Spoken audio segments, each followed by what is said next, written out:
Guys, unfortunately in today's video, we're digging into evictions and this giant eviction bomb that's about to go off here in the United States of America. It's going to be a tsunami of evictions. It's going to sweep across North America, potentially totaling 23 million evictions here in the next month or so.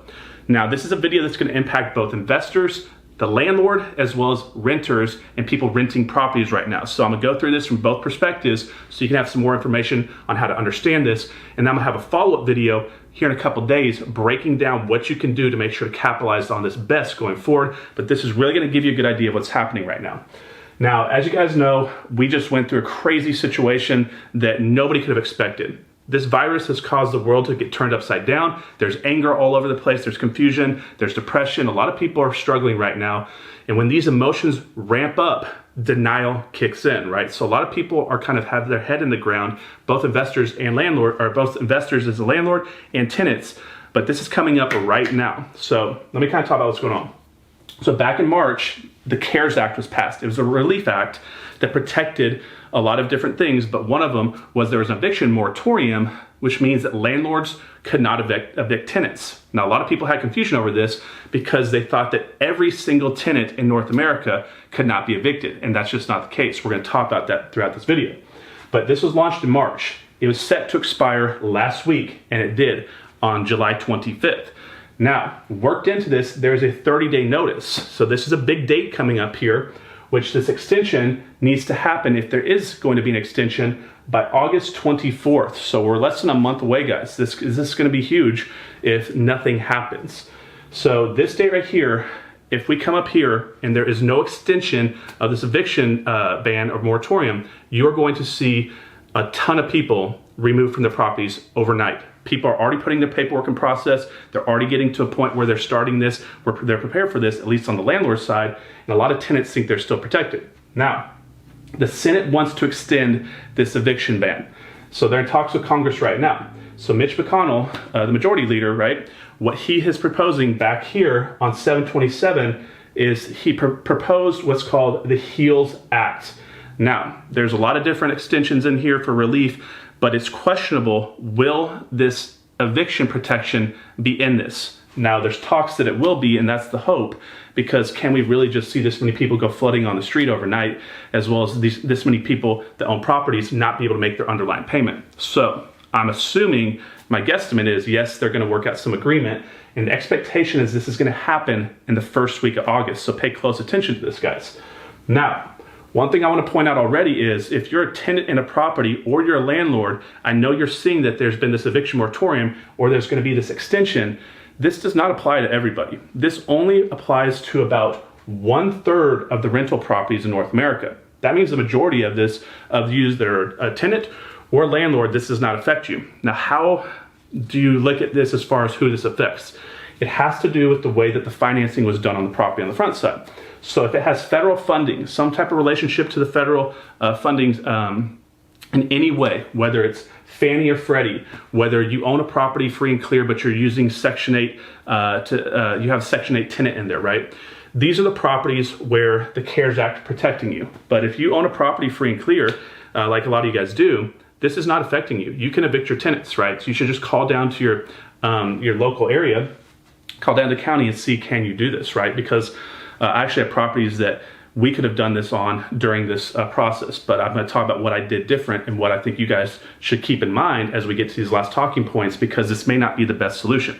So you guys could probably go ahead and evict tenants right now. And also, if you're a tenant, you should understand if you could be evicted so you can start preparing, or you can start working out an agreement with the landlord, which is what I'd say right here. Number 4, approach the landlord for reduced rent or a solution to work towards rent to get past this window of time. So right here, you guys can see that they're potentially also in this new act going to pass another $1,200 stimulus check. That is what it's looking like. But you need to understand that this may not happen. Likely it will, but what if it doesn't? You need to be prepared on what to do to protect yourself and your family, right? So you may be asked to leave the property here in a very near future, literally within a blink of an eye, right? This is not far away. So what I would be doing if you were a tenant was I would approach the landlord and say, hey, look, This is a crazy situation. I didn't expect this to come. I know you didn't either. I know there's risk on both sides. I know you have an underlying payment. Most likely they do. Majority of properties do, but they may be free and clear. But there's a risk for the landlord to transition people out. For one, there's an expense to do this. There's lost rent during this time period because there's vacancy loss, and there's expenses for them to fix the property back up. If you sit down with them and you do this without emotion in a negative way, and you do it on a business perspective, saying, hey, look, is this the best solution for both of us? Can we work out a short-term agreement where I pay reduced rent or something like this? Because there's big expenses to turn the property over if you're a landlord. Also, there's an emotional expense for the landlord because it is a headache. And there's a time expense because it takes time to get the property filled. Not everybody uses a property management company. And what do you think is going to happen to property management companies, guys, going forward during this time period? They're going to get overwhelmed. There's going to be so many people moving in and out. Are they going to be able to handle this? So that's a whole nother video right there. So I would be trying to go to your landlord and say, is there a situation where I can pay reduced rent? Now look at your laws to see if you can do this, but I would sign releases. But there's potential that they could do work for you, potentially repair the property if they have those skill sets. A lot of people in lower price point rentals, they have these types of skill sets. They're contractors, they do these types of things all the time. And you should start thinking of creative ways to protect yourself before an unfortunate situation comes up. Now, right here, number 5, is for the landlord. I would start everything right now. I would get everything in place. I would get all your ducks in a row. I'd get all your documents in place, and I would get everything ready to go so that if this does not go through, you can start moving the process, or you can start the process of moving people out as fast as possible. A lot of landlords have been hurt big time in this, and a lot of people are not thinking about this. Just because they're a landlord does not mean they're a bad person. Just because you're an attorney does not mean you're a bad person. Just because you hold a position or a title in what you do in life does not mean you're a bad person. How you run your life means you're a bad person. So think about that also. If you're a tenant right now, your landlord is not the enemy. They could be your friend in this. But if you're a landlord right now, get prepared for a fight, because a lot of people are super angry just because of the situation of the world. And you should start thinking how you can handle these situations and get people in and out of these properties quickly, because every single month they fight you. And also, if it becomes a fight and they damage your property, this is an expense out of your pocket. Now, these landlords, guys, if you're a tenant, I want you to understand, a lot of them have types of financing on the back end where they have literally been paying their underlying lender while you have not been paying them. So it is a tough time for everybody, and not all these landlords are wealthy, evil, rich people. A lot of them own 1 or 2 or 3 properties and work a job just like you, and this is a supplement to their current job, and they're trying to better their life.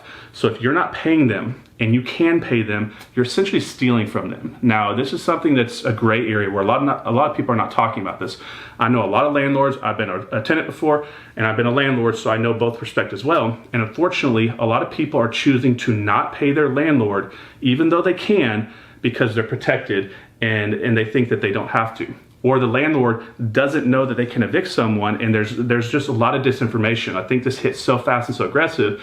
So it's important, guys, locally for you to figure out what you can do in your market. But I would just start thinking about this, guys. There's this potential right here, 8/24, the day that everything falls apart. Unlikely, but this is what you also have to understand. Even if there's an extension and another extension, how many extensions will the extensions continue to have, or will they keep doing this until there are no more extensions?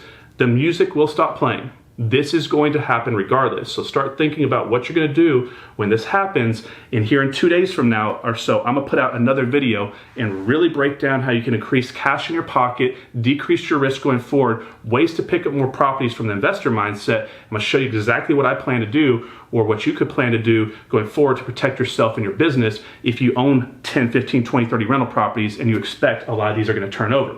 So I hope you got some information, guys. If you did, like this video. I'd like it if you would share it around to some people that you think it could help. Also subscribe to the channel if you haven't already done so. But I'm going to put out another video here on evictions and foreclosures coming over the next couple weeks. A couple more videos actually to really help you with this process, guys, and understand what to do. I'll see you when I see you guys. Have a great day.